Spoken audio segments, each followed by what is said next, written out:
காலிலே போட்ட மிஞ்சிதான் காதுல பேசுதே.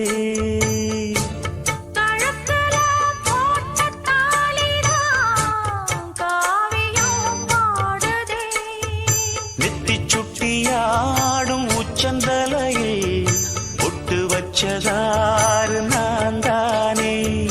அத்தி மரப்பூவும் அச்சப்படுமா, அக்கத்தோணையாறு நீதானே.